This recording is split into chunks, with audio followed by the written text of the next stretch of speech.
Greetings, comrades. Welcome to All Power to the People podcast on Grown Folks Talking.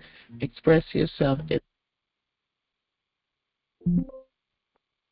internet radio via the Huddle Team app. We meet every Sunday at 12 p.m. Eastern Time.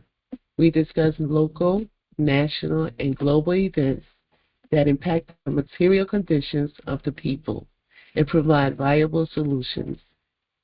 We are here to find those tired of the way their lives are socially constructed. As Panthers, we use dialectic materialism. As Dr. Huey P. Newton stated, power is the ability to define phenomena and make it act in a desired manner. From combating the housing crisis to police patrols, we are the vanguard in place to serve our communities. The purpose of this program is to highlight contradictions in the electoral process, which Western culture calls politics. Politics is the struggle for resources. Participating in America's electoral process has only taken resources from the people and handed it to the oligarchs and the professional managerial class that serve them by maintaining the status quo through coercion. We know that power lies with the people, and it is our duty to organize and educate the community so that they can fight for their own liberation. So please, join us every Sunday at 12 p.m. You can join by downloading the Huddle Team app, join online, or call in. The app and joining online is free, but if you call in, standard messaging rates may apply. Links to the show will be provided in the caption. This is General Secretary Patience of the new African Black Panther Party, NABPP North. All power to the people.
A party that gardens together, stays together. This is the People's Garden. We are setting up. From help of our good friend, Sergio, part of the United Panther Movement. The United Panther Movement are those who believe in our 10-point program, which is basically providing services to the community. Free breakfast program, free food program, free health clinic, pig patrol, and we have programs for the kids, after-school programs, summer camps. We do all of this because we understand the importance and the needs of the people. So we're planning the community garden. This is a garden for the people. But we need help. We need help from you guys. So join the United Panther Movement. To learn more, contact General Secretary Patience at 862-283-9917 or email patiencerow@yahoo.com. That is in PATHEROW@yahoo.com.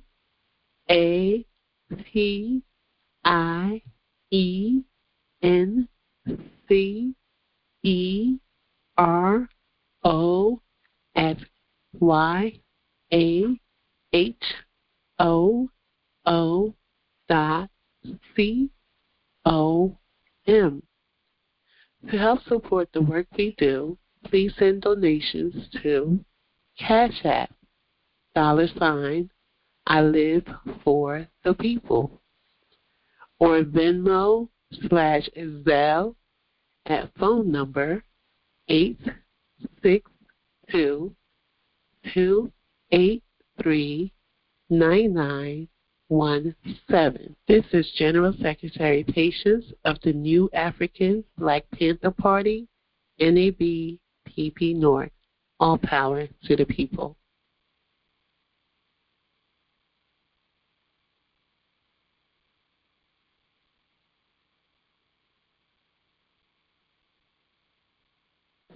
You're muted, Chairman. You're muted.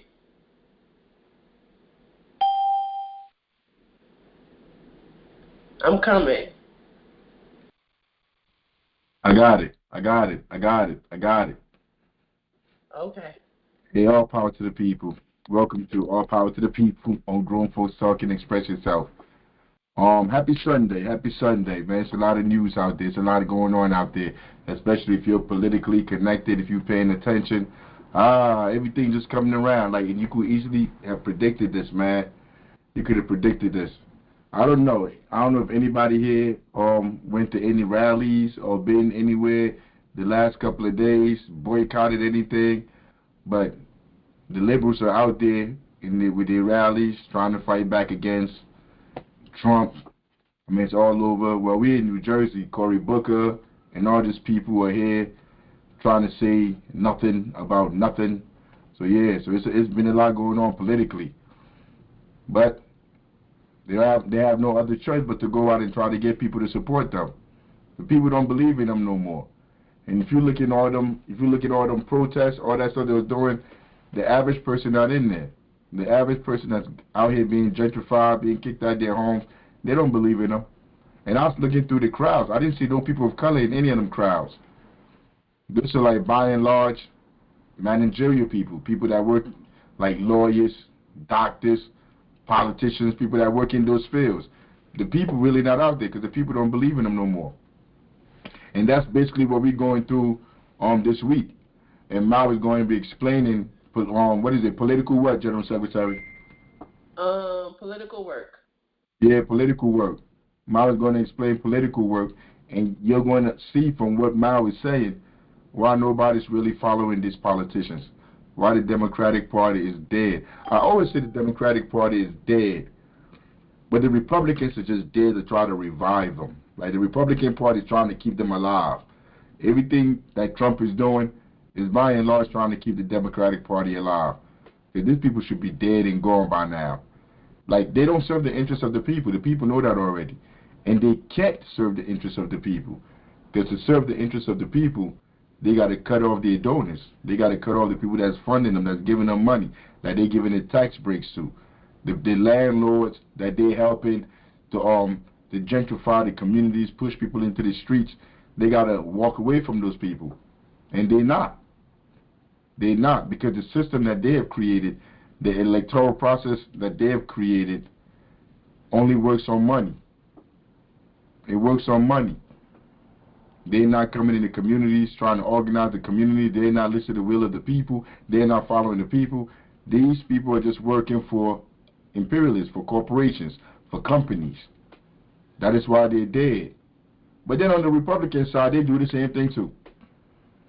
They do the same thing and just dumber. It's more in your face. I mean, like, that's the only difference between them. Because Trump an idiot. Trump an idiot. Everything he's doing now is to give back, to give the Senate, the Congress, to give seats away to Democrats in 2 years when they run. I mean, like, they're not doing either party. Neither party is trying to serve the people. People keep going back and forth. It always happened like this. Like, Bush came in because of Clinton. Because Clinton did such a horrible job, Bush came in and stayed 2 times. 2 times. Then Obama came in because of Bush. Bush had all these wars, 9/11, all of this stuff. Remember Kanye? George Bush don't care about black people? I mean, all of that. And then what happened after George Bush? They went back to Democrats. And what happened after Democrats? They went to Republicans. So it's the same, it ping pong back and forth. But the people are losing interest. They don't believe in either of these parties no more. They could see them for what they are. And by and large, Mao is going to tell us, because we are reading the Red Book. We listen to the audio, but we're reading the Red Book. This is chapter 12. We're almost done with this. So for the rest of your life, if you've been through these classes, hey, man, you read the Red Book. You know what's in the Red Book. Because people always talking. People always saying they know about Marxism, they know about communism, they know about Mao, but they really don't know about nothing. They never read them. They don't know how they think. They don't understand their political philosophies. They themselves don't have political philosophies. I mean, so that's why it's important that we read this to understand what these people in history were saying, even people that defeated imperialism. So without further ado, I'm going to the homie Mao. Chapter 12. Political work. The system of party representatives and of political departments, adopted for the first time in China, entirely changed the complexion of these armed forces. The Red Army, which was founded in 1927, and the 8th Route Army of today have inherited this system and developed it. The People's Liberation Army has developed its vigorous revolutionary political work, which is an important factor in winning victory over the enemy, on the basis of a people's war and of the principles of unity between army and people, of unity between commanders and fighters, and of disintegrating the enemy troops. This army has built up a system of political work which is essential for the people's war and is aimed at promoting unity in its own ranks. Unity with the friendly armies and unity with the people, and at disintegrating the enemy forces and ensuring victory in battle. Political work is the lifeblood of all economic work. This is particularly true at a time when the social and economic system is undergoing fundamental change. The party... Hey, it's a queen. You there, Queen? I'm here. Yeah, I'm about to play this back real quick. Particularly true at a time when the social and political work is the lifeblood of all economic work. You hear that right there? I'm listening. What does it say to you? It's you not. You want me to play it back? I'm not trying. This ain't no got you shit. Like we all here. I mean, anybody else after Supreme could chime in, but like these are serious things here that we're talking about. Ideas and philosophies. I'm gonna bring that back a little bit. Oh God, I'm gonna bring that back a little bit. Nah, but it's deep. It's deep what he's saying. Chapter 12. Let me see. On the basis of a people's war into disarmies and unity will change. The party branch is organized on a company basis. This is an important reason why the Red Army has been able to carry on such arduous fighting without falling apart. The political work of the 8th Route Army, blood of all economic work. There you go, fine. Fighting the enemy forces and ensuring victory. Oh. Political work is the lifeblood of all economic work. You got it? Yeah, I got it. Political work is the lifeblood of all economic work. What does that mean to you?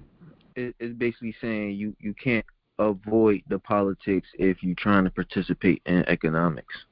Anybody else got something? Yeah,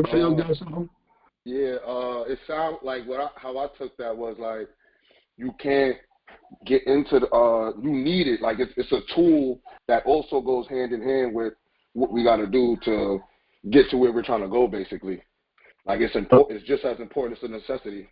All power to the people. Nah, for real talk. Anybody else? Yeah, Chairman Africa. I guess he's gonna explain what political work is, but I don't want people to confuse. For now, he may explain what political work is, but I don't want people to confuse political work with the electoral process. Two different things. All power to the people. Yeah, he's going to explain it too. Anybody else want to say something before I go? Because we don't want this to just be just after the talk. I'm Captain Patience said that because that's what I was thinking of. Hey, you heard him? Captain General Secretary? He said, he was thinking what I just said. Yeah, all power to the people. You see, that's why I want to have this conversation. Like, and I ain't picking on anybody when I call them. I want us to make sure we get these terms and all this clear. Hey, Andy, you wanted to say something? Yeah, I think that one of the things that the way I understand this is that there's always a fight around the economy. In other words, like people are going to have to fight to get a fair shake, or they're going to attempt to get a fair shake under whatever system it is. They're going to fight to get bread on their table.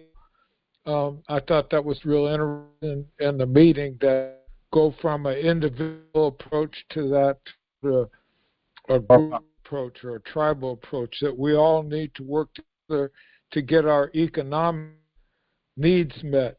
And when it gets to that level where you're beginning to formulate a political idea, in other words, like we're not satisfied with this, and in fact, we a reason why we should have everything we need, that becomes a political idea rather than just an economic idea, so that the economic need rise to a struggle, but that struggle can only be correct when it becomes political. In other words, you organizing as a class, organizing as a group. All power to the people. All power to the people. Nah, cause like it's important. It's important. Now we're gonna go on to explain it. I mean, but it's very important. Like, remember, this chapter is political work. Political work. That's the first step. Like, remember, politics is the struggle for resources. That's what politics is. The struggle for resources. You're going to cast a ballot or put in, like, right, saying I vote for this person. That in itself is not politics. You're just casting a vote. But politics is the struggle for resources. And political work is the work done to be able for us to enable ourselves to struggle for these resources with the established order or state or government that's in power. Not going to them to beg them to give you power, then you will never have power. Or to give you economics, to give you will never have power. I mean, you have to do political work, and what political work is? It's organizing. It's going out talking to people where they at. What's the issue that they're dealing with? How can you work with them to be able to solve them? That's what he's talking about. That's what political work is. But great answers by everybody. Ranks. Unity with the friendly armies and unity with the people, and at disintegrating the enemy forces and ensuring victory in battle. Political work is the lifeblood of all economic work. This is particularly true at a time when the social and economic system is undergoing fundamental change. The party branch is organized on a company basis. This is an important reason why the Red Army has been able to carry on such arduous fighting without falling apart. The political work of the 8th Red Army is guided by 3 basic principles. First, the principle of unity between officers and men, which means eradicating feudal practices in the army, prohibiting beating and abuse, building up a conscious discipline, and sharing will and woe, as a result of which the entire army is closely united. Second, the principle of unity between the army and the people, which means maintaining a discipline that forbids the slightest violation of the people's interests, conducting propaganda among the masses, organizing and arming them, lightening their economic burdens, and suppressing the traitors and collaborators who do harm to the army and the people, as a result of which the army is closely united with the people and welcomed everywhere. Yeah, that? If you work with the people, they're going to welcome you everywhere. And what are you doing amongst the people? You're informing them. You're teaching them. That's what we're doing here.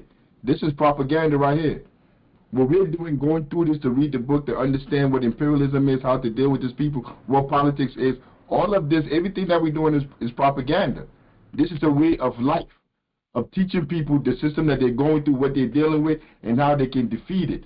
All of that is propaganda. When they, like Cory Booker, when you see Cory Booker, you see Bernie Sanders, you see all these people that call themselves Democrat, that are like sending money to bomb and kill women and children around the world.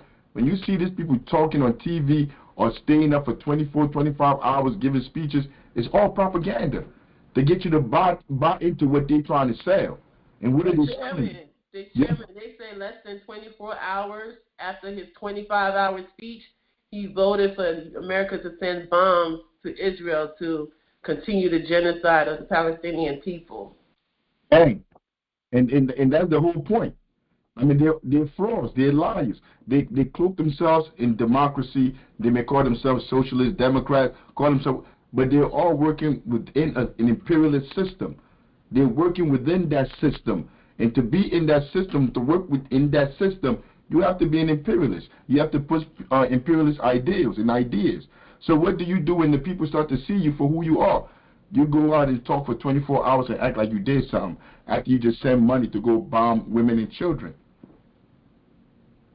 That's propaganda. They're pushing out their propaganda to try to coerce people to follow them. This is our propaganda as the grassroots, as the people. This is our propaganda to let the people know, yo, it's in your hands. Only working together as a unit, a collective unit, can we defeat the imperialists. This is our propaganda. And politically, if you call yourself in politics and you want to be you're politically astute, you understand there's political work that must be done. You can't just sit in your home and on your phone, on Twitter, or like you go to a council meeting, you go to a school board meeting, you go to a rally, and you think you're involved in politics. Nah, you're not. You're a political idiot.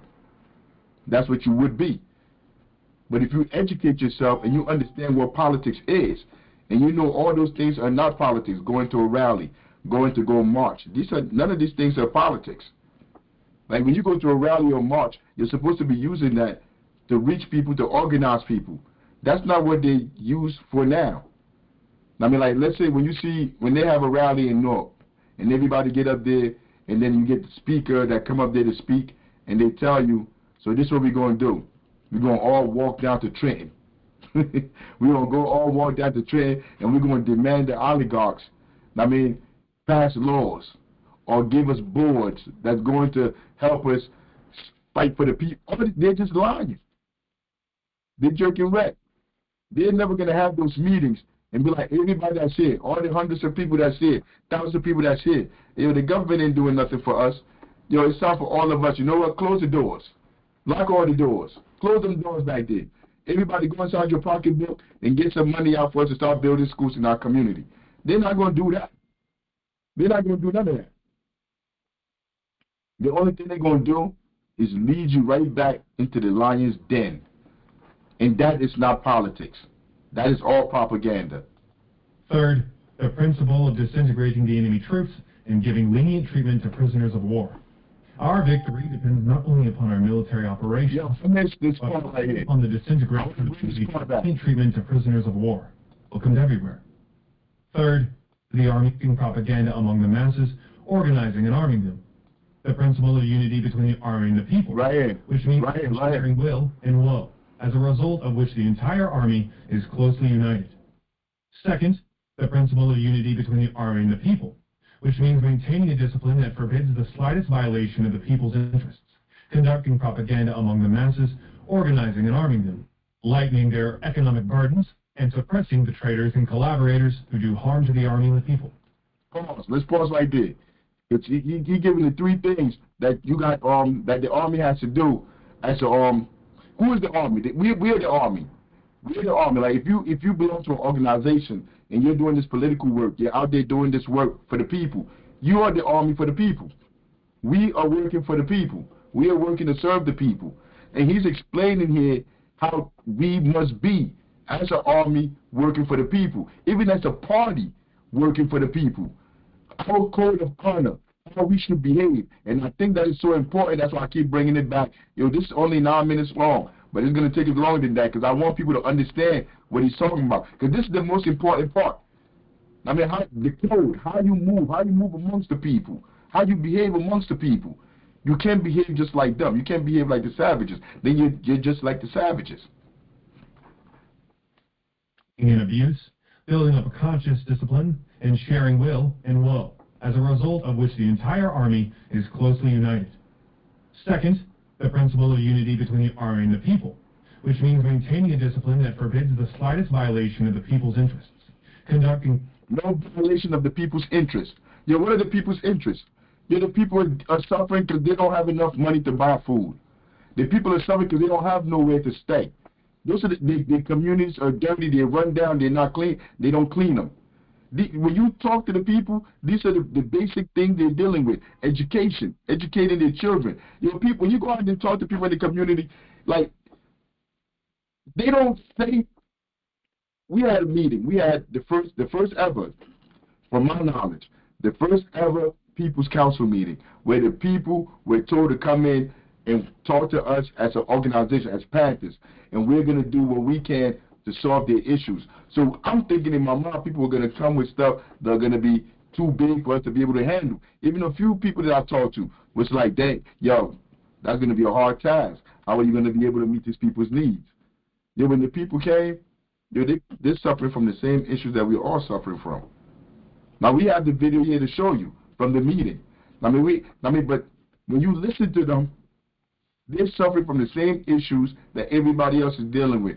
And, excuse me, and my comrade Jack said something.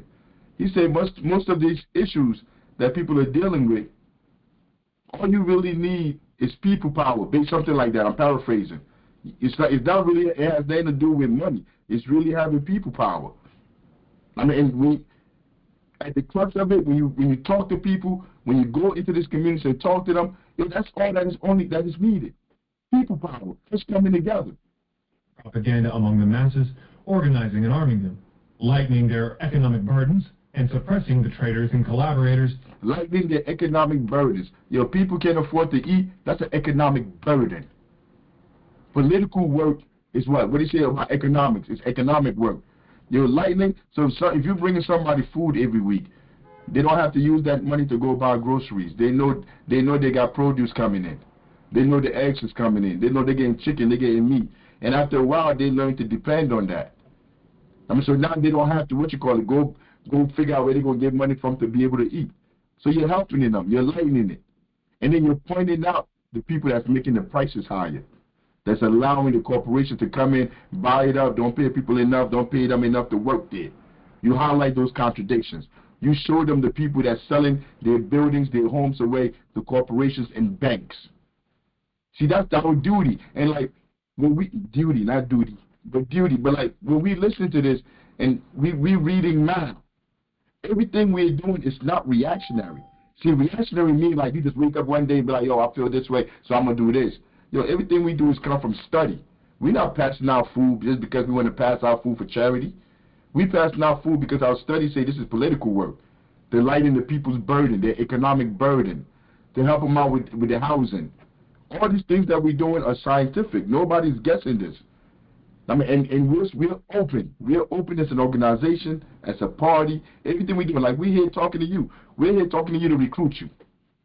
Because the more of us together working, the stronger we are. It's no secret. But when you go into all these different parties, whatever they call themselves, Democrats, Socialists, this, that, they lie. They lie about who they're fighting for, who they stand for. The Republican and the Democratic Party is never going to come out and be like, yo, we work for billionaires. That's all we out here working for. All of y'all just like cattle to us. We're here to make money for the stockholders. They're never going to come out and say that. They're not. You see, our political line is for the people. It's the people's political line. So we could come out and say it. We're here to fight against imperialism. We're here to fight for the people that can't afford to live in their homes. People are making $30-some thousand a year, and they got to pay $2,500, $1,500, $2,000 in rent. Yo, you do the math.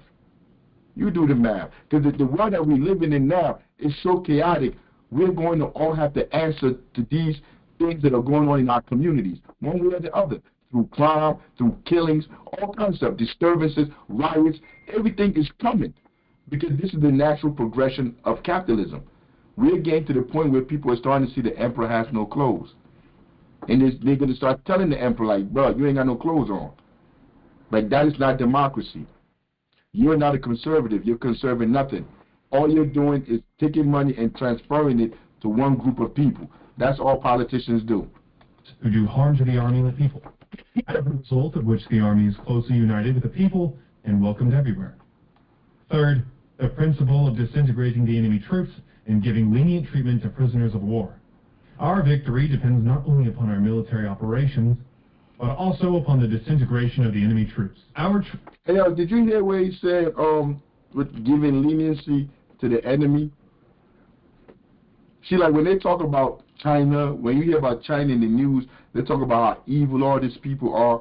Hey, if you're at a certain age, you can go back and remember 9/11 when they went to war. They went to war with the wrong country.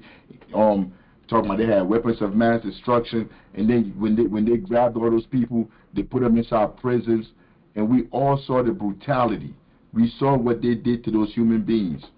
After they illegally invaded their countries, and then they kidnapped them and took them to Abu Ghraib. We saw them torture. If you didn't see it, go back and go Google it and go look it up. And go see what this country, what these politicians, this government, and you have to learn how to separate yourself. What these oligarchs do, what these imperialists do around the world has nothing to do with me. I don't co-sign none of that. I'm still a slave on this plantation. I have no power in their system. None. None of us have power in this system. That's why we can't hold any of these politicians accountable.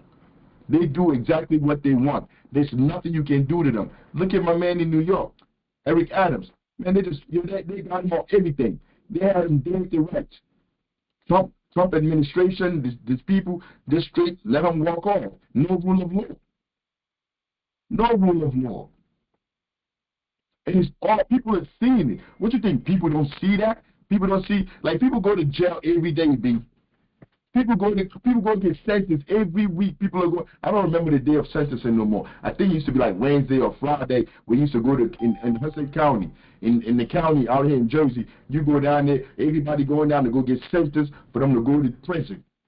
You just watch Biden's son get off. Nothing.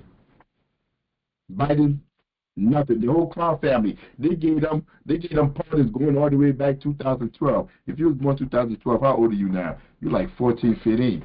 You're like 14. And what they try to do? It's not the same judicial system is trying to put a 14-year-old away for life. Bring up, because they said he killed the police officer.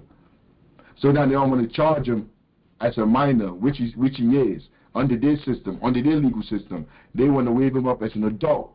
They charge him as an adult so they can kill him. This is the people, this is the government that we are part of, that they claim we are part of. And we're here to say, walk away, separate from these people, build your own institutions, your own schools, your own academic centers. You got to build your own. Like that's when Malcolm say we must separate. That's what he was talking about. Don't send them to 13th Avenue, to Sussex Avenue, to Belmont Runyon, to all these schools in the. Don't send them to them schools, to those government schools. You must separate and build your own schools. Build the Malcolm X Academy. Build the George Jackson Warrior School. But who's going to build it? We build it. We pull our plans together and we do it ourselves. See, that's what Malcolm was trying to tell us. But they killed them and they put people in place that continue to tell us our liberation is going to participate in their electoral process. That is not what Mao is talking about. That has nothing to do with what Mao, the people that have defeated imperialism, are talking about. Groups must observe the correct principles that govern relations between the army and the people, between the army and the government, between the army and the party, between officers and men, and between military work and political work, and relations among the cadres, and must never commit the errors of warlordism. Officers must cherish their men, and must not be indifferent to their well-being or resort to corporal punishment. Now, like, even in the party, it's structured. The way it's structured, there has to be discipline. There has to be discipline. Like, let's say you come into the party, you join the party, you're down in the party, and let's say we're going out to go try to educate the people, bring propaganda out to bring the people in to join us. The way you move speaks volumes about who we are. And then once we bring those people in, how we educate them to get them to where we at, to understand what we're doing. How you do all of this speaks volumes to who we are, and that is political work. There's nothing here about treating people harshly. He's telling you not to treat people harshly. To respect the rights, to respect authority, to respect. You have to. You can't just have everybody doing whatever, saying whatever. Everybody's in control. That's what you call it. Occupy used to talk about. Occupy used to say, there are no leaders. Everybody's a leader. You sound crazy. Like, then who's making the decision? There's no decision making. Like, they're not really serious. Nobody really want to be accountable for what's going on. People are scared. They don't want to put their head out there and be like, yeah, we're standing up against these institutions. So they come up with all kinds of ideas where nobody is going to be held accountable. They feel comfortable. Yo, they're going to come after you. Once they understand that people are walking away from them, they're going to come after you. Just like they come after everybody around the world. You have to understand and be willing to walk away from this system. If not, this ain't for you. This is not for you. And we don't want those kind of people around us, because those are the people that are going to destroy the party as they did in the past. These are the people that are going to become informants, spies, because they're cowards. We don't want cowards around us. We want people that are really ready to fight back and to take back power. Army must cherish the people and never encroach upon their interests. The Army must respect the government and the party and never assert independence. They're not talking about the government in place. They're talking about our government that we create. And people have to get that in their mind. They're not talking about going into this system, getting a job in this system, belonging to this system, protecting this system. Talking about the Constitution. The Constitution has nothing to do with us. You have to come to the stage where you understand that we need to create our own Constitution that is separate from what they have. Yes, we all live on the plantation, and this must be said. Yes, we all have jobs on the plantation. You have to accept that this is the plantation, not that you're free, that you're going to work your way through the system, and it's just like if you do this, do that, you're going to be okay. No, that ain't how none of this works. If we are not free, nobody free. And just because you get access into white supremacy, that don't mean we're all free. You have access. You have that DEI job, whatever they want to call it. You have that. You have financial aid. Financial aid didn't go to poor people in the hood. Poor people in the. If you're born poor, you die poor. Affirmative action. Yeah, affirmative action. What did I call it? Yeah, my bad. Affirmative action. My bad. Not financial aid. Thank you, General Secretary. I meant affirmative action. Yo, you go back and look at the data. The people that got affirmative action were people that were in the middle class or rich. Yo, people in the hood, by and large, you stay in the hood if you go by the system and how the system operates. And that's why he was saying just now, you got to listen to the people. You got to work with the people. Now, because if the people in our community, leaders, in past generations in our communities, leaders like who? They call them leaders. They're not real leaders. These people are traitors and sellouts. People like Obama, people like John Lewis, all these people that worked inside these institutions of imperialism, if they really went into the communities and spoke to the people in the communities, they would create institutions and build things to serve those people. But they never did, they never do, and they never will. Obama ain't never come to the North to come walk with people in the North. He ain't coming to spy us. He ain't coming down to talk to the people down in spy us. He ain't going down to Grafton. I mean, Obama's not doing none of that. And if he do, it's a photo op. He come with all the security. I'm talking about, like right now, I could just walk down to Grafton. I could go to Grafton. I could go to Spy. I could go anywhere. I could go down bottom. I could go wherever in North. Talk to the people. Bring food to the people. Come to serve the people. Obama ain't never doing none of that. What they do is pay people in the community to act like they're doing work in the community, to push ideas in the community that come from them. And they never talk to the people down at the bottom. That's what they do. Our policy towards prisoners captured from the Japanese, listen to this, or anti-communist troops is to set them all free, except for those who have incurred the bitter hatred of the masses and must receive capital punishment and whose death sentence has been approved by the higher authorities. What do you say? When they capture people, their objective is to set them free. When you capture puppets, whatever, their objective. Our objective as an army is to set them free. Our issue is not with the people. That's not who we're at war with. The only way we don't set them free is like if the people really say like, yo, nah, you can't set him free. Bro, he was burning people alive. He cut my mother's head off. He cut people's heads off around here. Yo, they were raping people. They were sticking brooms. They were making pyramids of people naked, and they were climbing on top of them. No, we can't just set this guy free. And everything I just told you now is what the American government did in Afghanistan. Waterboarding people. Like they caught somewhere, that they kidnapped somewhere. Sometimes you didn't even have to be on the battlefield. They just went somewhere and kidnapped you. And they say you from over here like you a terrorist and just locked you up. So for like 14, 15, 20 years, you're gone. They done locked you up. They done disappeared you. And they're trying to get you to admit to something that you never did. This Now, is what... Chairman, that was when, during Obama and them, right? Yeah, that was during Obama. And now we have Trump that are locking people that are legal to be in the United States and deporting them to Venezuela because they have a contractual deal to pay. But they're not sending them to Venezuela. I think it's Ecuador. The other country, what was it? What's that country? I think it's Ecuador. I'm not sure what country, but they send them to a third country. But go ahead. So my point is, like, again, there's no difference between Democratic Party and Republican Party. Biden, Obama created the environment and the situation for Trump to continue the policy that he is continuing today. It's the Democratic Party that wants you to believe that Trump is doing something different. He's not. He's doing the same thing. This is the United States imperialist government. This is what they do.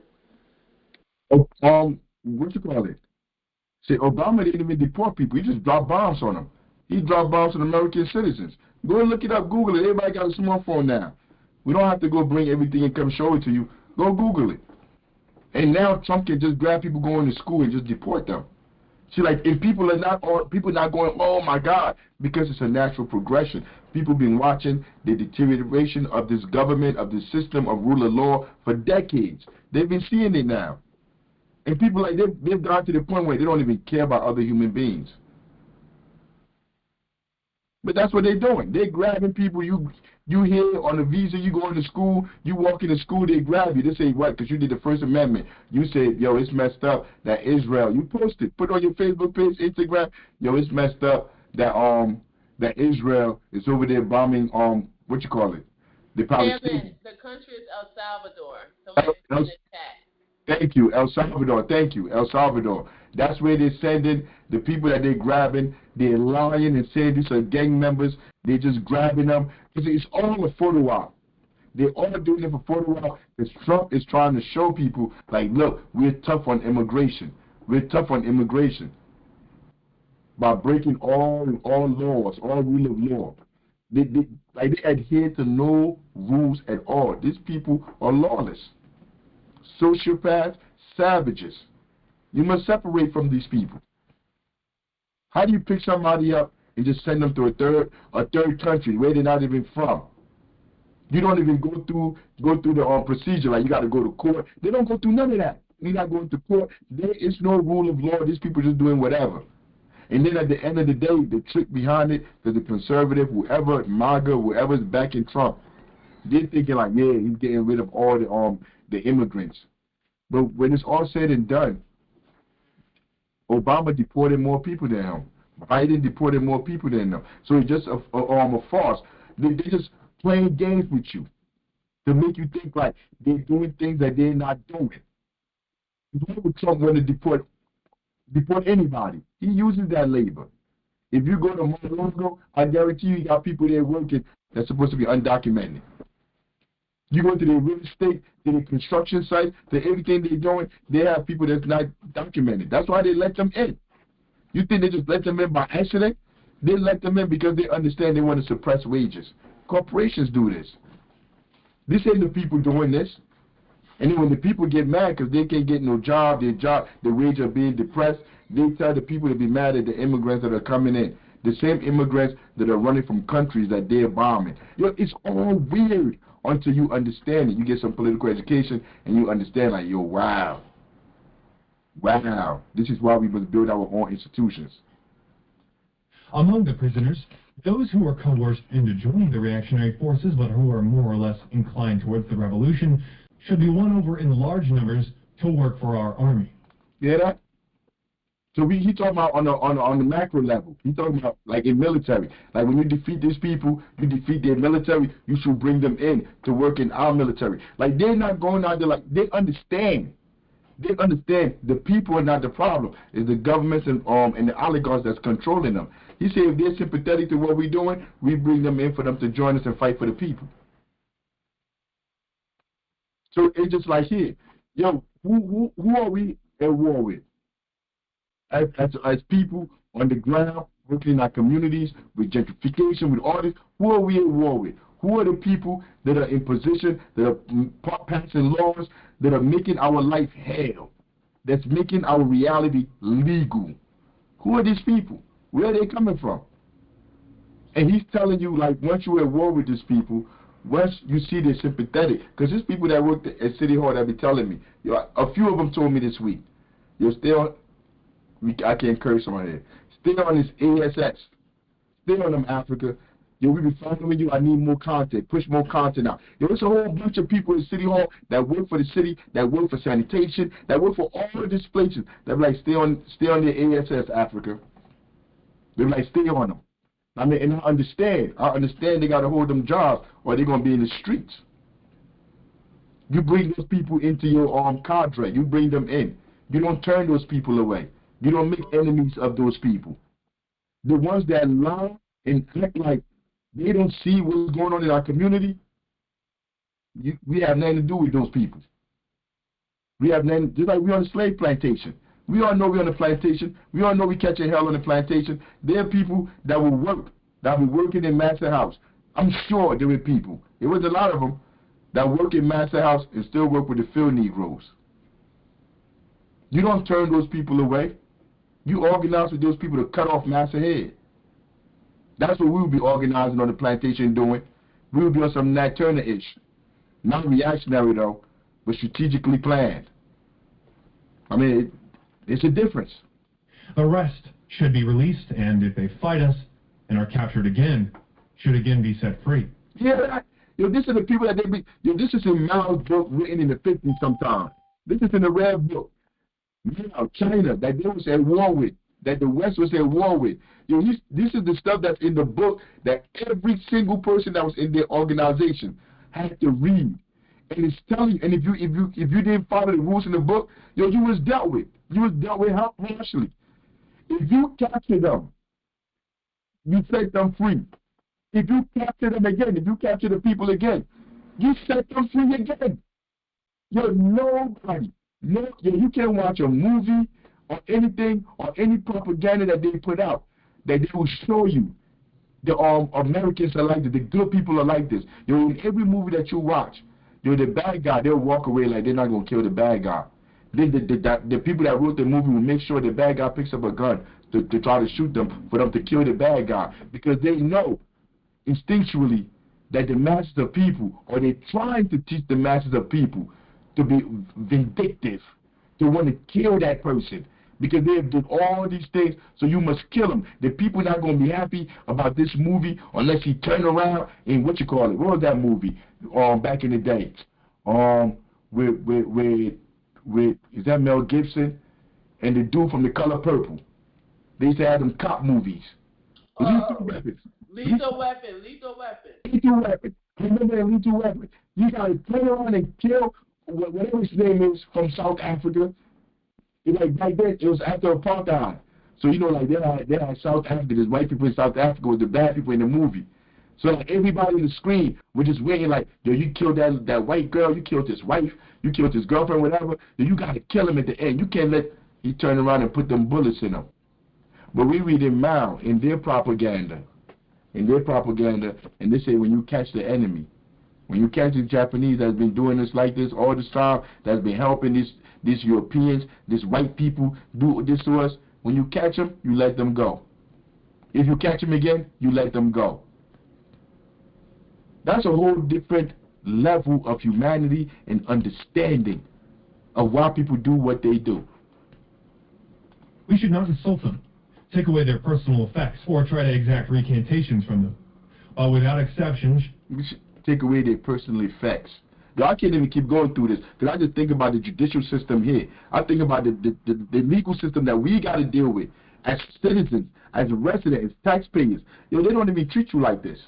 Bro, you get in trouble, you go through the court system, your life is over. You're losing your job, you're losing your apartment, you're losing your family, you're losing anything. And you're not even at war. You're not even at war. They're talking about doing a war, do not take none of their stuff, none of their possessions. Nah, Chairman, you haven't even been convicted yet. Yeah, you haven't even been convicted.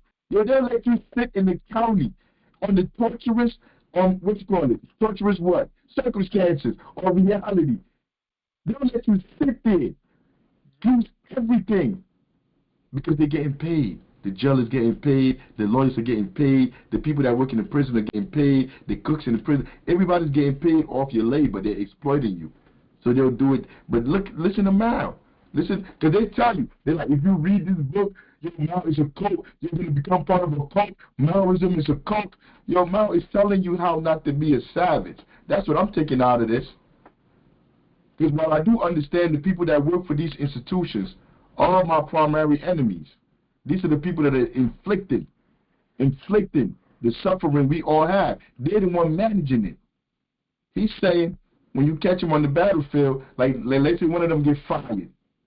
Now you've been working at City Hall all these years. Now Trump done come in, they cutting government down, they cutting down doors, whatever they call it, and they fire you. And then you walk up out of there. I'm supposed to be like, yo, we got the food program. Yo, come to the food program. I mean, like, you need housing. Yo, we got the general secretary that work on housing. I mean, it'll come join us, help us defeat these people. Make sure they don't remove all of us out of it. That's how we're supposed to move. And that is how we move. That's exactly how we move. There's nothing vindictive here. Nothing. To treat them sincerely and kindly. This should be our policy. However reactionary they may be. It is a very effective way of isolating the camp of reaction. Weapons are an important factor in war, but not the decisive factor. It is the people, not things, that are decisive. The contest of strength is not only a contest of military and economic power, but also a contest of human power and morale. Military and economic power is necessarily wielded by people. The atom bomb is a paper tiger which the U.S. My bad, y'all, my bad. The atom bomb. U.S. reactionaries use to scare people. It looks terrible, but in fact, it isn't. So like when you listening, he's saying the atom bomb is nothing. Like he's talking down the atom bomb, talking down all these weapons of mass destruction, and we know what the atom bomb did. We know what they did when they dropped the bomb on Japan. They're dropping bombs on Palestine. They've been dropping bombs on Palestine and Yemen for decades now, especially Palestine. All of those bombs that they've dropped on Palestine still hasn't stopped the Palestinian people. Because the power is ultimately in the people. You could drop all the bombs you want. World War, think back. In your lifetime, before your lifetime, since the 60s and 70s, what war has this imperialist government won? All these countries that they're going to drop in bombs in Vietnam, in Korea, in Afghanistan, in Iran, in everywhere they've been, in Sudan, everywhere, in Africa, Ethiopia, everywhere they've been dropping bombs. You still can't win. You still can't defeat the people.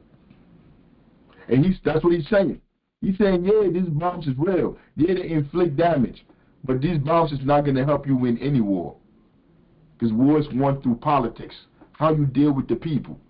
That's how you win these wars. You could drop all the bombs you want. You're not winning any war. In fact, you're going to watch yourself go from an empire, from the strongest nation in the world, to now you in number 2. You're not the most powerful no more. Because you've been dropping bombs while others been building roads. Now think about that. All the bombs that they've been dropping, everything that they've been doing. Because we're watching the decline of an empire right now. We're watching countries not even listening to them no more. And since countries are not listening to them no more, they're declining. They start to talk about we're going to take over Greenland. We're going to make Canada another state. They say silly things like that. Because they know their power is diminished around the world. So like you take the G7, put the G7 together, and put the G7 against the BRICS nations. See, these are all new phenomena. These are all natural progression of imperialism and capitalism. People will start to see them that the emperor has no clothes. The G7 has nothing on the BRICS. The BRICS has more power. They're economically larger. And people are walking away from the G7, G whatever they want to call themselves, G-spot. People walking away from them. People don't even have no interest in being aligned with them no more. People are no longer scared of them. People used to come to America, used to go to Europe, to go to, like, I'm talking about like nations, to go try to give money, they don't even, they still go. But by and large, they go into China. They go into the BRICS.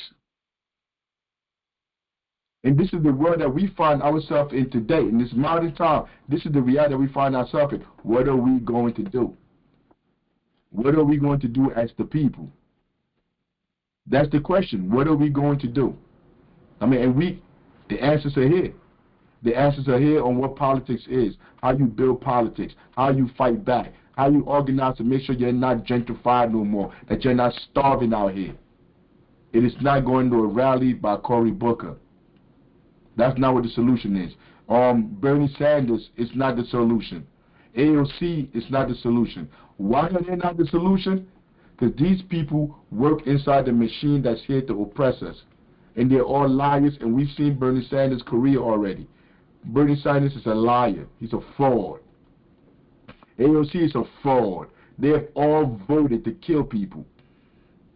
They have all been part of this government that has been oppressing people. But now they're going to come out and tell you, oligarchy, we must stop oligarchy. You know what I'm saying? Captain Patient, did that sound like Bernie?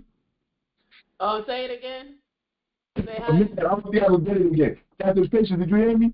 I can hear you. I heard you the first time. You're not Captain Patient. Get your big head on the video. Sorry. Never mind. The atom bomb is a weapon of mass slaughter.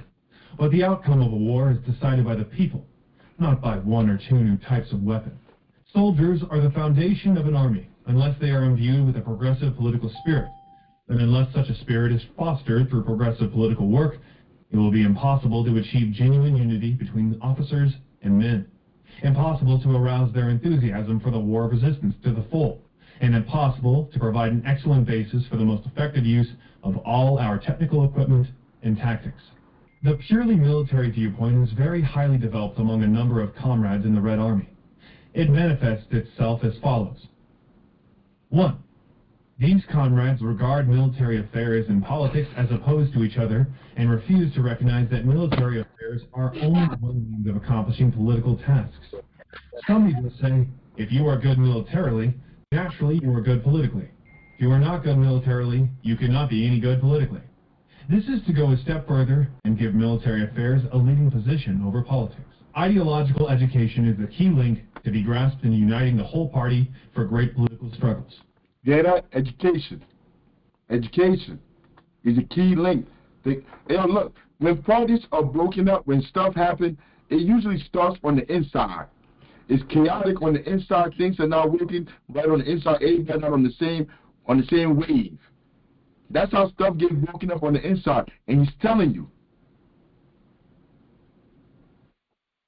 You have to grasp where we are at, where we're going, the situation at hand. You have to be educated to understand there is no more compromise. There is no more going to them to ask them for anything. Assimilating into their government, into their system, is not a solution. You must accept that. And once you've accepted that, then you understand our only option is to build institutions.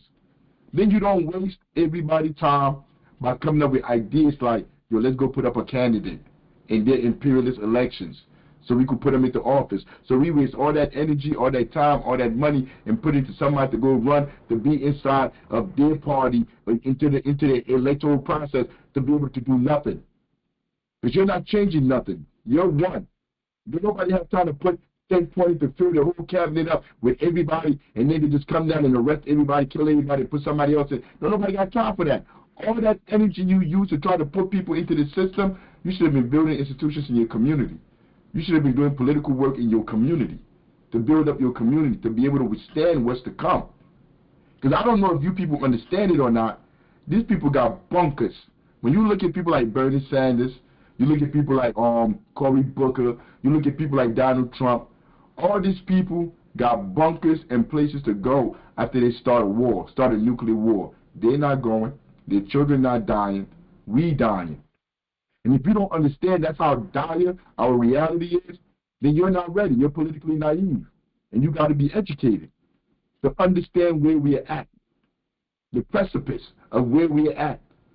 I mean, it takes work. It takes study. It takes love of the people, love of yourself. Unless this is done, the party cannot accomplish any of its political tasks. Recently, there has been a falling off in ideological and political work among students and intellectuals, and some unhealthy tendencies have appeared. Some people seem to think that there is no longer any need to concern oneself with politics, or with the future of the motherland and the ideals of mankind. It seems as if Marxism was once all the rage, but is currently not so much in fashion. To counter these tendencies, we must strengthen our ideological and political work. Both students and intellectuals should study hard. In addition to the study of their specialized subjects, they must make progress both ideologically and politically, which means that they should study Marxism-Leninism, current events, and politics. Not to have a correct political point of view is like having no soul. Have you heard that? Hey, General Secretary, mute Jack, General Secretary. You know, you probably in the streets right now. Hey, you know what he said? Not having a correct political line, it's like having no soul. I'm bringing that beat back. Yo, he be spitting. Current events and politics. Not to have a correct political point of view is like having no soul. Damn. Damn. Not to have a correct political point of view is like having no soul. Damn. What does it mean by that? You're muted. You're muted. It ain't working? Let me know when you get it right. Anybody want to say something about that? If you dialed in, you got to press *6 to unmute yourself.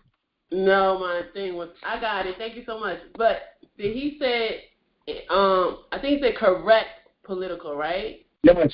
So there's a distinction there. Yeah.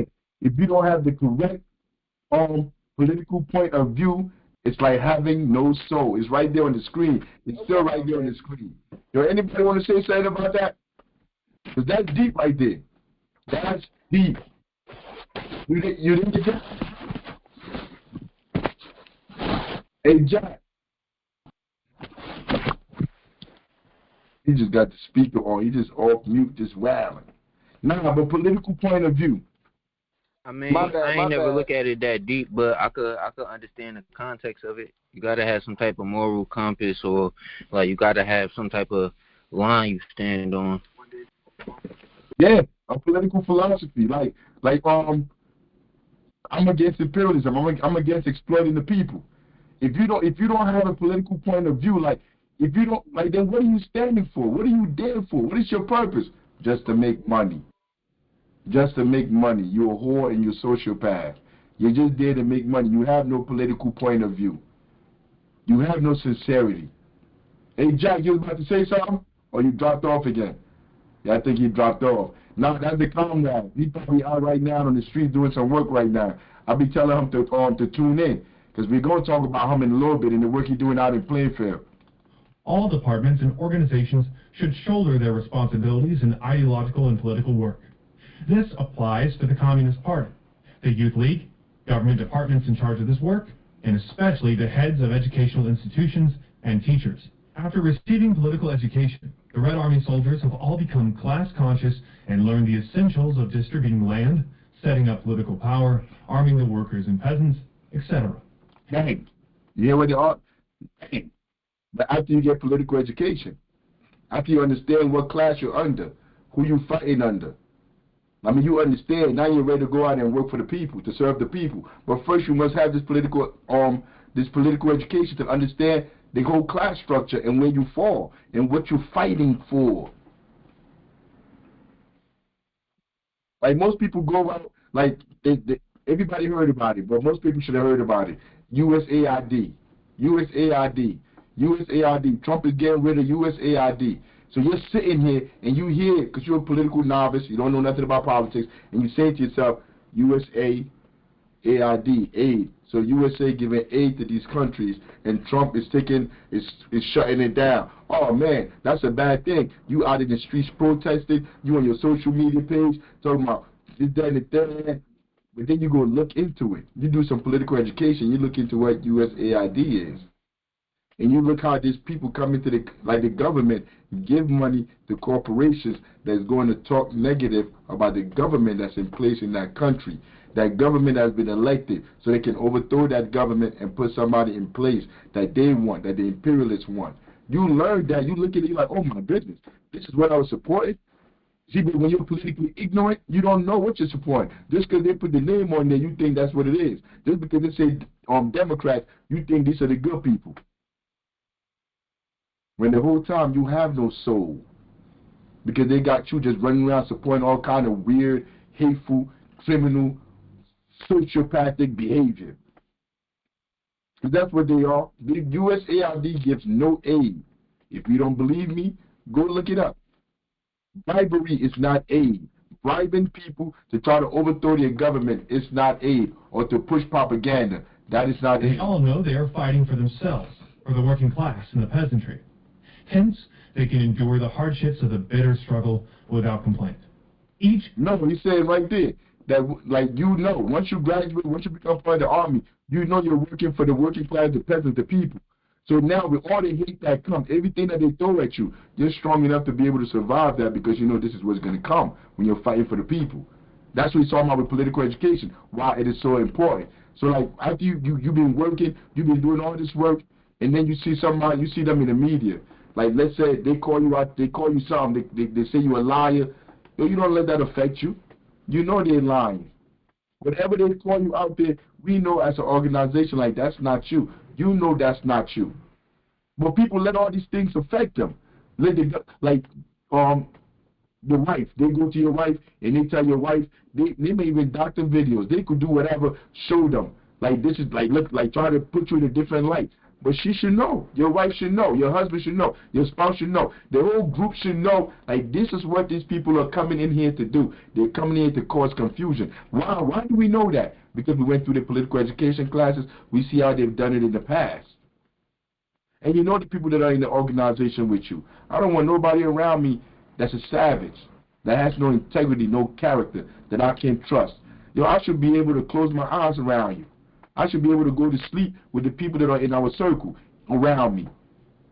That's how we move here. If I don't trust you, I'm not closing my eyes around you. Company, battalion, or regiment has its soldiers committee, which represents the interests of the soldiers and carries on political and mass work.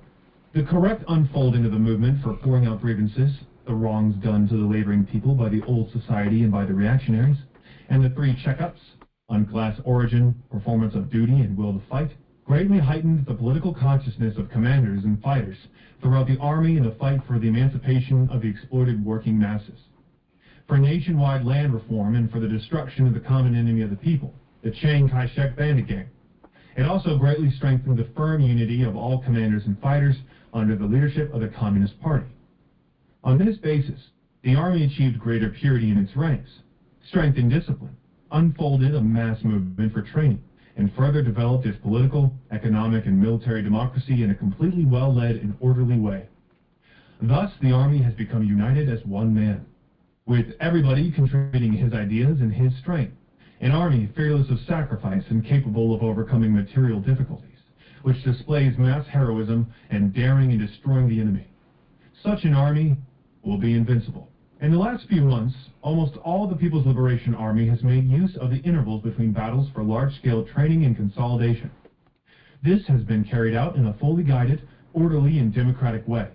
It has therefore aroused the revolutionary fervor of the great masses of commanders and fighters, enabled them clearly to comprehend the aim of the war, eliminated certain incorrect ideological tendencies and undesirable manifestations in the Army, educated the cadres and fighters, and greatly enhanced the combat effectiveness of the Army.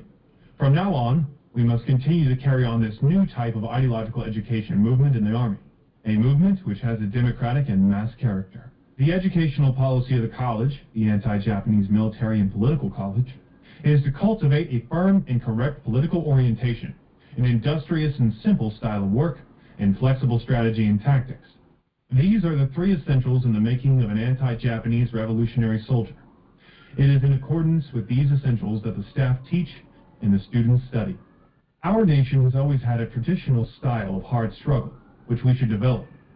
What is more, the Communist Party has always advocated a firm and correct political orientation. This orientation is inseparable from a style of hard struggle. Without a firm and correct political orientation, it is impossible to promote a style of hard struggle. Without the style of hard struggle, it is impossible to maintain a firm and correct political orientation. Be united, alert, earnest, and lively. Motto for the anti-Japanese military and political college. What really counts in the world is conscientiousness, and the Communist Party is most particular about being conscientious. All power to the all power to the people. Because you have to be conscientious, know what you're doing. You have to know what you're doing, and the only way to know what you're doing is to be educated, to understand what you're doing, which makes you conscientious. You know exactly what you're doing. You're not just out here being bamboozled and hoodwinked, led astray. You know exactly what you're doing. You're held accountable for your actions. So that was chapter 12. I don't know how many more chapters we got to go, but it can't be that many more. But that's chapter 12.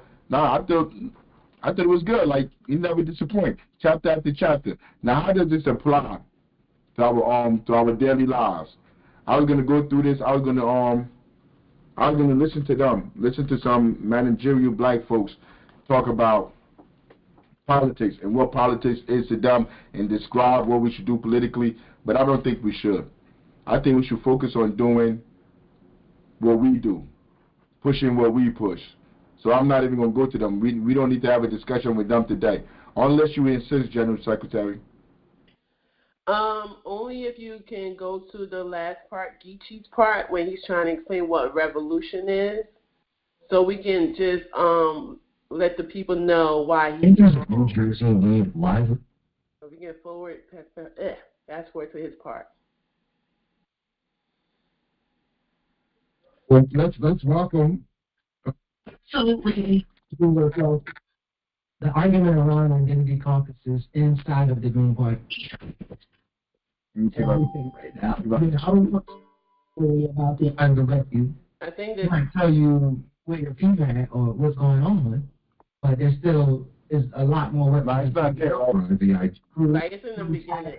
First, I will say the Liberty Hill. You say what? In the first 10 minutes. It's in the first 10 minutes? But if you can't find it, it's okay. We can. No, wait. Because I could summarize what he said. What did they agree about Lenin? Right. That suggests, Jared, because I think it's important to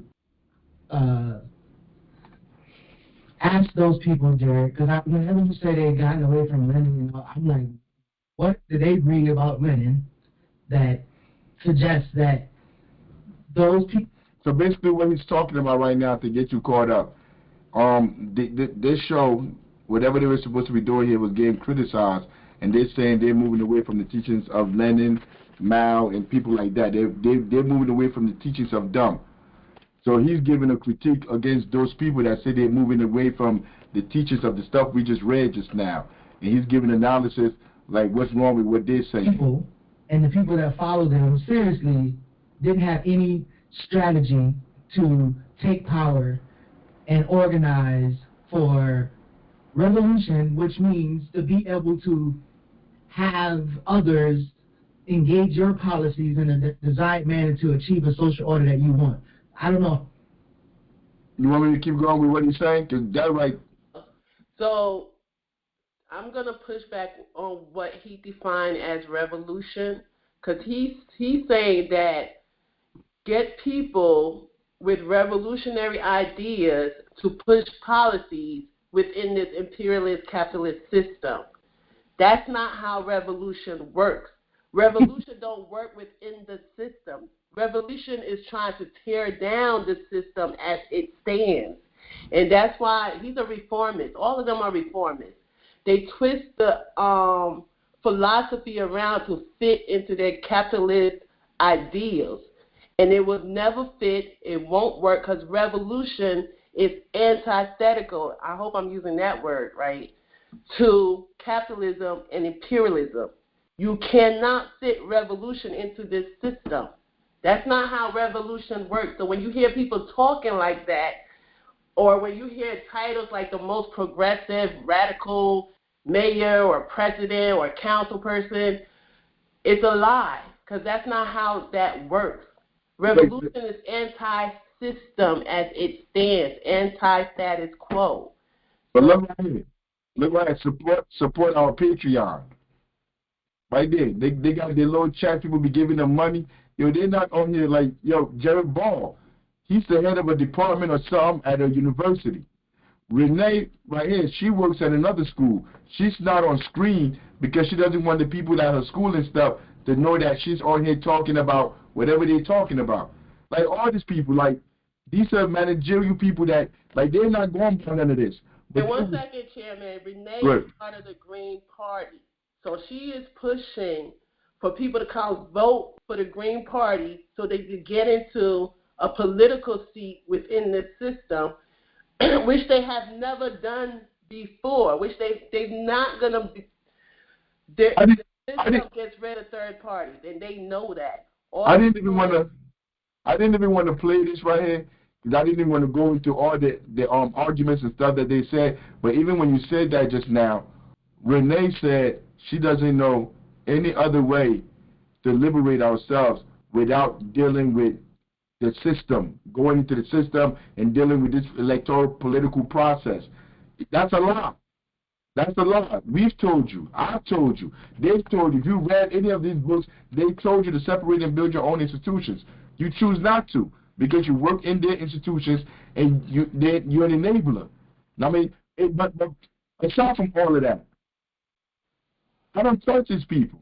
I think they're plants. I think these people are really working against the interests of the people, and they know that.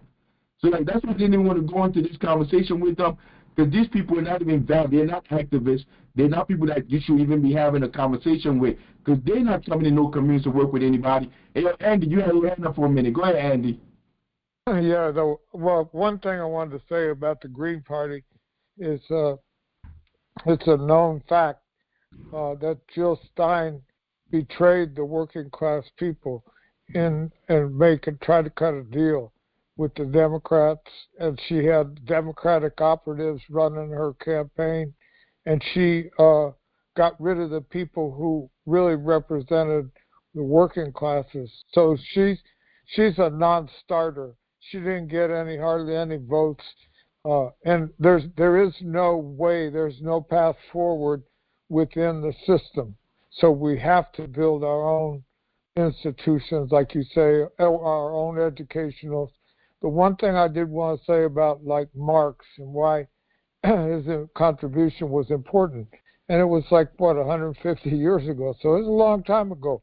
But he established something that nobody had ever done before, which was the scientific basis of socialism. In other words, like, when we say we're for socialism or we believe in socialism, that's one thing. But to be able to prove how socialism is going to supplant capitalism out of necessity, that's the key thing about science. Is there's a material basis for the understanding that we have, that we're not saying just capitalism is evil or Trump is evil or something like that. Everybody's saying that. What we're saying is that the capitalist system is going to fail and is failing at a massive level or a global level now, and that is why we can project positively that a new system can come into being that can be run by and for the people. But it's not a matter of just feeling that or belief or faith or anything like that. It's because Marx's contribution was to put socialism on a scientific basis by analyzing how capitalism was going to basically kill itself, which it's doing right now. It's going to keep trying to get cheaper and cheaper labor, and well, then all of a sudden nobody's going to be able to buy the product, and the products are going to be, the milk will be dumped in the ditch, and the products will be bulldozed into the ground, and and he's saying it no longer makes any sense. It's not a system that can be sustained because it's fundamentally flawed. So that's a big deal. And most revolutionaries that I know are not dealing with these hard facts in the actual economy of the system. They're dealing with more belief systems or ideological things, which are undermined if you don't bring in the scientific aspects of how the system works, how it fails. All those kinds of things are really important because our beliefs are correct, but not just because we believe real hard. Our beliefs are correct is because scientifically you can show how the capitalist system was always going to fail and always going to lead to ruin for the vast majority of people. All power to the people. All power to the people. Now, we just read the chapter just now on political work. And everything that Andy's talking about going to the communities and doing the real work, telling people and informing people the natural progression of what's going to happen. You know, we came together, people, just like you. And we say, like, we have to go out to the communities and talk to the people. When we go to the council meetings, when people go to the council meetings, these politicians are not addressing their needs. We have to form our own council meeting. That was a huge undertaking. How are you going to meet people's needs? How are you going to provide for them? I mean, we had to be ready for all of that. So we had the meeting. This is an article that was done. It was done by Tap Into Plainfield. It's a local, I guess every city or every city has a Tap Into, and this is Plainfield, and they did a story of the meeting we had. We told people to come through. That's Jack that's standing in front of the room. We told the people to come through. The people in the community, about 25 people showed up to the meeting, and don't think like 25. That's not a lot of people. But that's about the same amount that go to city council meeting. It don't be a lot of people in these meetings because people have lost faith. This is our first one in New Jersey. We're gonna have one every month. The next one is May 1st, the first Thursday of every month, where the people come out and the people say what they need. And it's our duty as an organization, as people, as a party, to try to meet those needs. That's political work. That's political work that's needed for us to be able to get the economic power that we want. Not going to go march and go vote for people and go vote for people that don't care about you, support people that don't care about you. But this was the article, and we're about to just hear it. I'm about to play it. New Jersey lead lively discussion at First Plainfield. Panthers of New Jersey lead lively discussion at First Plainfield meeting. Plainfield, New Jersey. On Thursday evening in Plainfield's Iris House building, around 25 residents gathered for the first meeting of the Panthers of New Jersey. The organization is led by Jack Jackson, founder of #Open, which mainly operates in Plainfield and Newark, and chairman Afrikan of the New African Black Panther Party, who is based in Newark. The Panthers of New Jersey have the endorsement of the Black Panther Party, BPP, Alumni Association. Following in the tradition of the BPP, these Panthers are a combination and expansion of the work Jackson and Afrika have been doing for years. The charity runs political education classes, a daily after-school program, a weekly free food program, police patrols, and even a housing program in Newark, while Jackson runs food programs, block cleanups, neighborhood patrols, open gyms, tutoring, and more in Plainfield. The Panthers of New Jersey will operate mainly in Plainfield and Newark, at least to start. Jack Jackson led Thursday's meeting, where he stressed the importance of working together to uplift the community. We really started to look at your community as more tribalism instead of more individualism, because that's what we're living in right now. Everybody says, I got to take care of my family, said Jackson. whose story of politicization can be read here. But if you don't understand, when you take care of your family and they leave your household, they're still going out into the community. We want to rebuild the bonds.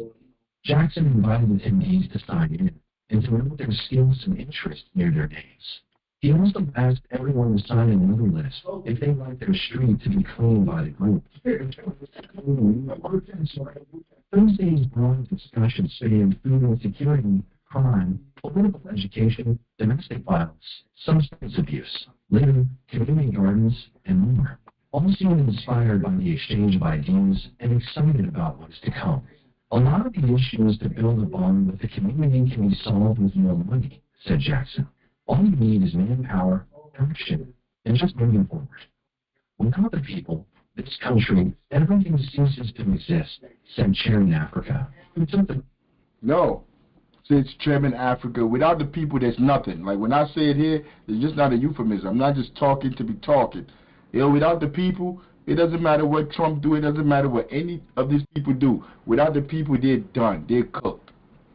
All the power is in the people. And like Jack said, yo, when we listen to these people, I'm going to play a little clip of what they said. When you listen to them, yo, everything that they want, that they need done, it doesn't take a lot of resources, a lot of money. Yo, one of them only one or two people, we in Plainfield, that says something about housing. And the General Secretary is on it, on the housing. And the rest of the stuff they had was on cleaning up the community. These are easy things that we can do, but why are you doing that? I didn't get doing it because this is political work to reach the people, to push propaganda. Yo, Jack, Comrade Jack, yo, salute to you, Comrade. Yo, he hit a home run. We just listened to that chapter 12, and it says you got to do political work by going to the people, talking to the people, and then pushing that propaganda out. Yo, there was somebody there. There was a journalist there that after this meeting was over, it didn't go into the ether like nobody knows what happened. Yo, he sat down, write it up, and then he put it out there. Put it out there for people to see it. Yo, this young lady that's here right here, she said she saw something, another story that another journalist had done. That's why she came to the meeting, because she said she wanted to meet the people doing the work in the community. This is political work. Not going to go sit down and go vote for somebody, go march, to go listen to these frauds and people like lie to you about what's going to happen, and then nothing happens. Political work is going out to engage the people and meeting them where they're at, the issue that they're dealing with, and helping them solve those issues. That's how you bring them into the party. Go ahead. Yeah, one moment. Because we do political work every day, all day, and I just want to share some of the successes we had in the past few weeks in our political work. Specifically, the work I do with housing. We had a mother of two that had to go to landlord-tenant court about 2 weeks ago, and we had to raise money, again, because the people helped themselves. Like, she had $4,000 in arrears. She was able to get most of the money herself, but she only had $1,000 left in order to go to court. So I put the message out there, and the community responded. We were able to get the remainder of the money. And as much as Deborah don't want to, shout out to Deborah Mapson, because she's one of our biggest supporters. She's on the line. We were able to keep this mother and her family in their homes. Right now, I'm working with a family of 4 that just came from the West Indies, a mother, father, and 2 young children, 3-year-old, 6-year-old. They both going to the same elementary school. The husband works a minimum wage job. They can't find housing in the city of Newark. The mother doesn't work, so I'm helping her get a job. I'm helping them fill out some applications to get some housing and stuff. And, of course, we have the support from our regular sponsors, but we also reach out to the community. This is political work, and this is the people doing the political work, because we engage with the people in the community. I helped that mother last week. She's going to help me help this family this week. And this is how we change the system. All power to the people. All power to the people. No, that's political work. That's the work that must be done, and that's what we don't have this program to just come up here and shoot, shuffle, dance around, and like try to entertain you. No, we trying to bring you information that we can both work together to change our lives, to change the reality that we are not. Excuse me, Chairman. I'm so sorry. Go All ahead. right, I'm just gonna give up in telling you guys I do it because I believe in what you're doing and I care about. I'm just gonna give up. So you do whatever you want to do. Just make sure you. And I'm sorry, everybody else who's listening. Do whatever you want to do. Just make sure I get my ZD. I'm going back to you. I apologize. Ziti is a small price to pay, man. You eat as much ziti as you want, you're gonna be zitied out. But no, but when we need help to help the people, to take care of the people, it's the people that do it. I mean, and it's a lot of people that I want to thank, that we want to thank, but we can't. It's like we don't want to, like, some of them don't want to be mentioned. It's people that work down in City Hall that help us. It's people that work in these institutions. Remember I told you, we here for the people. Like, our issue is not with the people. It is with those in power that's making our reality so. I mean, but like, we have people that work down there. You will be shocked at the people that we have conversations with, that we talk to. Because at the end of the day, they see our sincerity. Like, you could fake it. You could fake being an activist for a couple of months. You may even fake it for a year, 2 years. We going on 20 years, holding the same political line, doing the same things in the community. No, whether we get donations or not, we're still keeping the programs going in the community, trying to maintain the institutions. You can't fake that. And people feel it. They feel it when they're around you. They feel real. And you know who feel it the most? Kids. I love kids. Kids could tell, like, who's what. If you're sincere or if you just, like, faking jacks. Like, they don't trust their teachers at school. None of them. Most of the kids don't like their teachers, don't like school, because they know them teachers is telling them stuff that they really not going to use, and those teachers are not really treating them like human beings. They're treating them like it's a job. That they got to come in there. They're not teaching them how to be human beings. They're teaching them how to be a workforce. And the kids, like, inherently know that, and they fight back against the system. But now with us, when they come to the program, they love to be there. When I pull up to pick them up in the morning, they be happy as hell to go to school, to get in the car. They be happy because they know, like, I'm not going to lie to them. I'm going to always keep it real with them. Even when they know they're wrong, I'm going to still keep it real with them. Let me finish this out so we can get up out of here. And speak to attendees.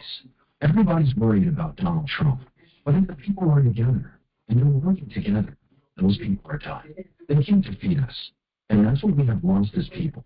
And as Panthers, we're trying to bring back that old message. They started to work with and mentor the youths. One resident. And the main purpose, I know I keep shutting it off, my bad, y'all. The main purpose for institution is for that memory, institutional memory. If you don't have institutional memory, you're not going to understand what happened in the past and how to make sure it doesn't happen again. Institutional memory. That's the point of building institutions in our community. So people remember, you can pour the wool over their eye. Your Cory Booker can't come to Newark and pour the wool over people's eye, because the people are still alive that went through his administration, where he tried to sell the water, he got the money from Zuckerberg for the schools, and they shared that money amongst them. Nothing really changed in our community. People could still feel that. All the laws, everything that he did in the community, they could still feel that. But in a generation, 2 generations, like, it's going to be new people here. And they're not going to know it, they're not going to feel it. But if you have institution, if there's institutional memory, where Cory Booker's picture is right there on the wall, and all his crimes are under there, and generation after generation, the people understand he fought against the people, they know how to deal with a Cory Booker. That's why we need institutional memory. David Ronaldo was intrigued by the on-the-ground nature of the group compared to other organizations on the left. I've been told Ronaldo is back here. He's a young kid. No, Ronaldo's right here. This is Ronaldo right here. I don't know if he's here today. Ronaldo, you here? If you're here, let me know if you're here, Ronaldo, because we met him there and we sent him the link to come to the podcast today. But he's the one that they're talking about in that article. Political meetings and organizations alive, said Ronaldo, who made a New Year's resolution to get more involved in his community. I went to a couple of Socialist Party meetings, and it kind of left me a bit disappointed in the kind of status of the actual work. So I'm really happy to be here, hearing actual things being done, being proposed and going about it. Jackson explained how doing work on the ground not only helps people in need, but it exposes the contradictions in society so that they can be addressed. A lot of issues that go on in the community can be solved by the people coming together and pooling resources to attack that issue, said Jackson. Because if you're handling the issues, your local government will see that the issue is highlighted. If you put the effort into solving the issue that's attacking the community as the community, he continued, you're more likely to get more help, get more eyes on it, and raise that issue. During the meeting, Jackson passed out flyers as well as hashtag Open's pamphlet explaining the Black Panther Party's 10-point program. Hashtag Open's BPP-inspired coloring book was available for anyone who wanted it. The Panthers of New Jersey will continue to hold Plainfield meetings at Iris House, located at 209 West 8th Street, on the first Thursday of the month. The next will be on May 1st. Moving forward, the 5.5 hour of the 6 to 8 p.m. meetings will be devoted to political education. There will also be political education classes on Sundays, via Zoom, and potentially Wednesday. Anyone who would like to get involved should contact Jack Jackson at 973-223-0170 or Jack Jackson 81 on Instagram. Tap into Plainfield will keep you up to date on the Panthers of New Jersey.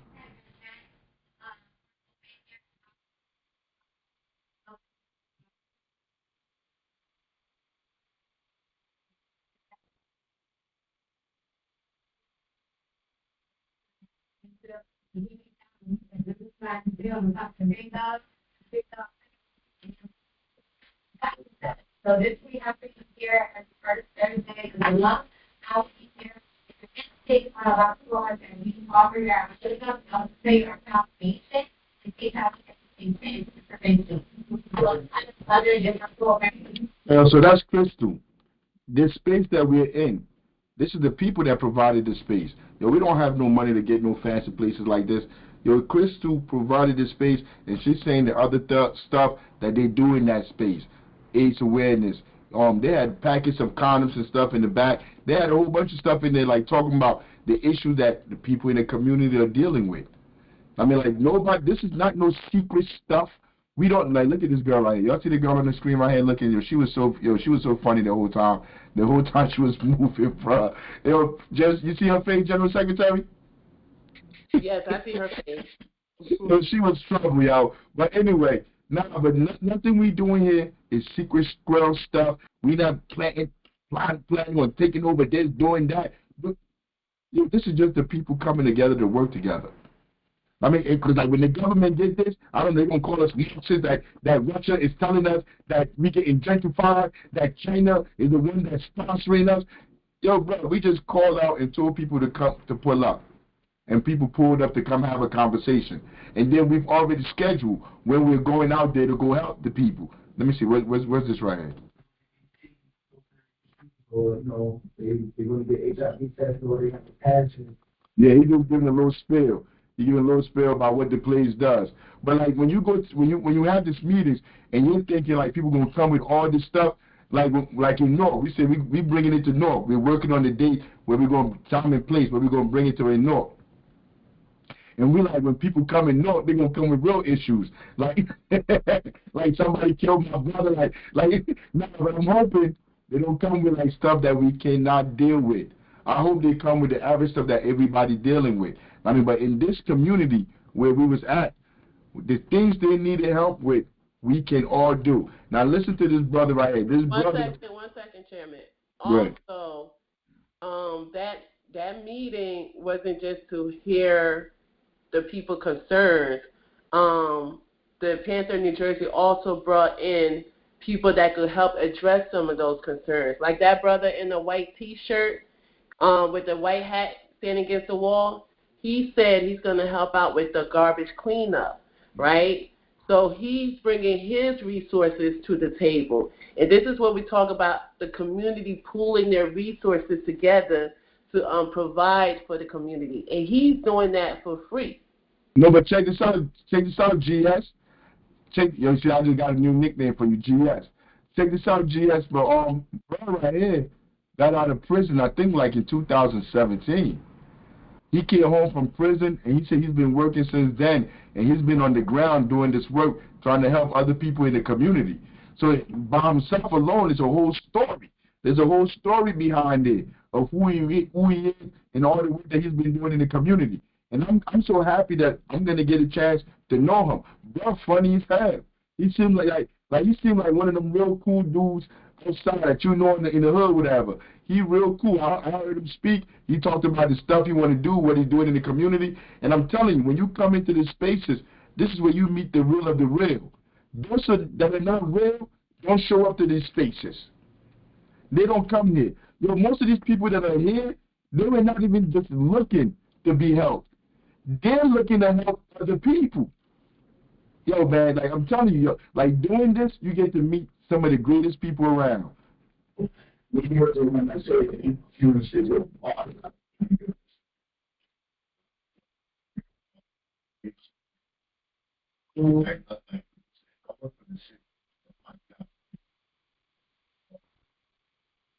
I'm trying to see where there we go. I want to bring his body. I got the General Secretary.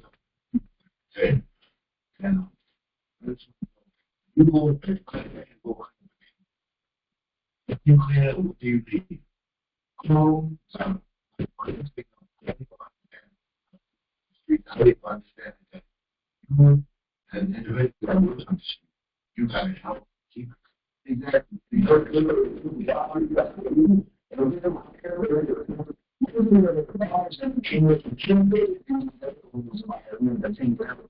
Yeah. So you have to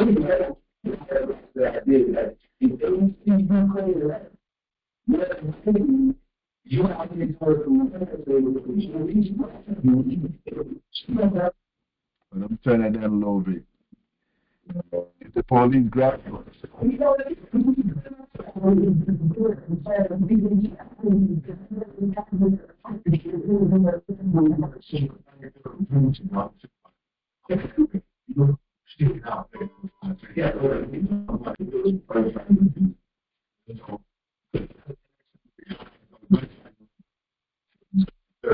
Okay, next.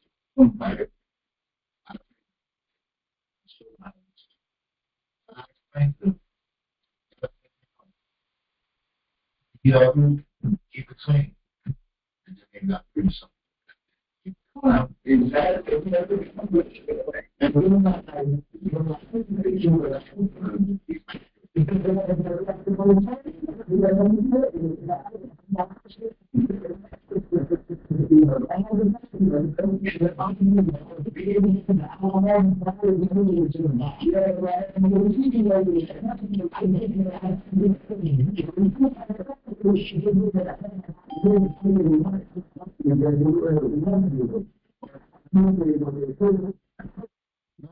What did I just do? But anyway, that's okay. But you heard what he said. Yo, he works for the city. That's somebody that comes in. Yo, there's a lot of resources that he has available that he can bring into what we're trying to do here. I mean, these are the people that you meet once you go into these places and you start doing the political work in the community. Another lady said her family member is dealing with drug issues. I mean, and we all here, we know people dealing with drug issues, and she's asking for us to help with the situation. Every question that they had, every issue that they had, whatever they put on the clipboard, because we had a clipboard for them to put on there what they needed help with. And we are going to strategize how we go help every single one of them. Because in doing so, you build a relationship with them. So let's say they need to clean the block. So we tell them yeah, we're gonna come out there on Saturday. We're gonna bring the bags. We're gonna show up. There's gonna be 25 of us. We're gonna knock this whole block out. And they have a barbecue out there. Have a little music out there. We bring our Panther literature. We bring out the literature. So now we on the block cleaning the block. Now the people coming out what's going on? Is there a cookout out here? What's going on? We having a celebration? Nah, we were the Panthers of New Jersey, and we out here to come clean up the neighborhood, to come meet you, to see what we could do to help you, for us to work with each other to be able to sustain ourselves. Yo, this is the political work. This is the work that we're talking about. Not going out lying to people, giving speeches, going to walk, hurting your feet, wearing out the soles of your sneakers, talking about you doing something that you're not doing nothing. And then 20, 30 years later, we're still suffering from the same condition. If all of us in this room put our resources together and we buy a building, we're never homeless again. Never. 20, 30 years from now, when that little girl right there becomes an adult, that home belongs to her. That building, that building belongs to her. Then we get another building, another one. It all belongs to us. Everybody that you're sitting there is a board member. Because if you're dealing with gentrification, I mean, just like we put those 25 people to go out and to go clean that block, we put the same 25 people for economics, to build our economics in our communities. Instead of waiting for all these people to come in here to tell us they're opening up green zones, safe zones, whatever zones they're doing, and nothing ever changes. Everything just becomes worse and worse and worse. So we saying, let's do it ourselves. I mean, so we done for today, man. We've been on here for a minute. Yo, I'm meeting up this week. Meeting. We be having like meetings all meeting. 99% of this stuff is meeting. Meet. So talk to me. Anybody got something to say? You got something, General Secretary? That's it. Just stop the share screen. Oh, okay. Just a little announcements of what this week is. All right, the General Secretary about to make her announcements, and if anybody want to say anything, go ahead. Now, go ahead. You about to sit down. Everybody back. All power to the people. So, as usual, our after-school program is Monday through Friday. We're down one car. We're down one car. So, if anybody wants to help out, just reach out to me, General Secretary Patience. You see the email on the screen, nabppnorthnewjersey@gmail.com. If you want to help us with our housing program, free food program, after-school program, anything that we're doing to serve the community, please just reach out to us. We're always open to taking donations, but we really need boots on the ground. So other than that, I have nothing else to add. Anybody wants to say something? Anybody got any announcements, what they're doing in their community? Please, the floor is open. Okay. Anybody have a comment about the show, feedback, any questions? All right, until next Sunday, all power to the people. Have a great Sunday, y'all.